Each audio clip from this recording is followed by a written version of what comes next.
Welcome to part 2. If you run a business with a lot to do, then there's only so much unique content you can create in a day, and there's probably only so many witty things that you can think of to say that your audience will be likely to enjoy. The good news, though, is that a fair amount of your content can be derivative or outright stolen. A lot of business is about connecting a supplier with a consumer.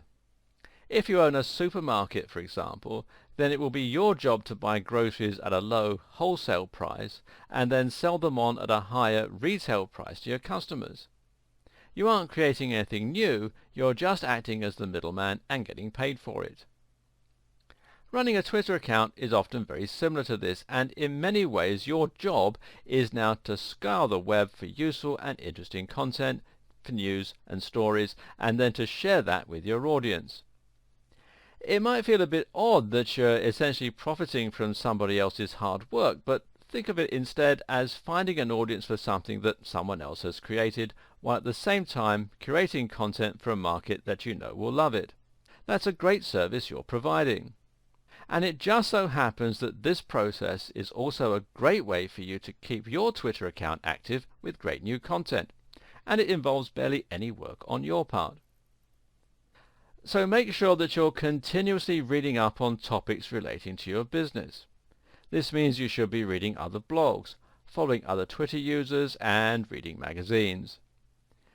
Now when you find a news item that you think your audience will genuinely enjoy, you should share it with them. Make sure you don't keep sharing from the same place, and try to find things they probably wouldn't have been able to find on their own. If your blog is about fitness, then perhaps you might share the results of a new study looking at a surprising new training method. If you run a B2B business, then perhaps you might share the results of a recent survey on types of business. Note, though, that when you do share new content, you should always add your own comment on the matter if possible. This way, you personalize that link, and if it gets shared even more, then people will be introduced to your brand and to your ethos, rather than simply ignoring who shared it altogether. So, if you found a study on a new muscle-building supplement, your comment might be, "This could certainly help me to lose my spare tire if it works on humans." And you have the URL, and hashtag supplements, hashtag fitness, hashtag fat burning.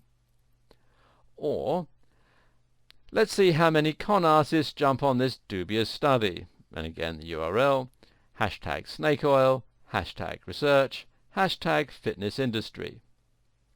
Either way, you're now not only sharing something that your audience will be interested in, but you're also doing it in a way that introduces people to your point of view and beliefs. Do note, though, that the posts I just mentioned aren't terribly clickable. If you want more people to take notice of your link and follow it, then you may need to sell the value proposition a little.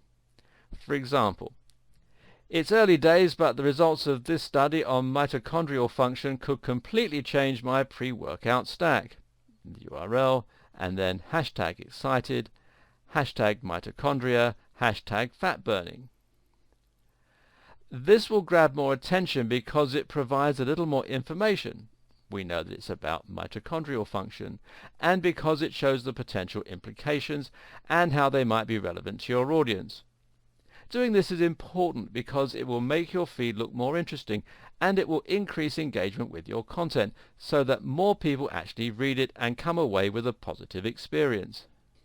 Don't go overboard with hyperbole, though. If people think you're all hype and no substance, they'll quickly stop caring what you have to say. Just a note, but when you share a link on Twitter, you should shorten it, giving you more space to add your thoughts. You can use the website bit.ly to do this for you, and you'll find out more about it at bit.ly.com. Obviously, the very easiest way to share content on Twitter, though, is just to hit retweet.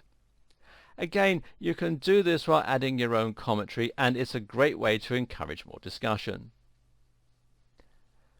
There is one type of content that the average business gets right, though, and that's to talk about deals.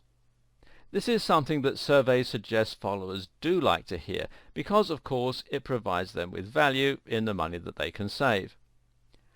This is also a great way to reward your visitors for following you and to make them feel special.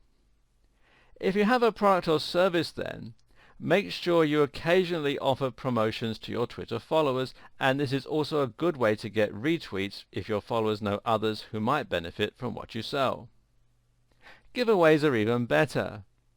If you can give away a free ebook, a free drink, or something else for nothing, then it's bound to grab some attention and will win some goodwill.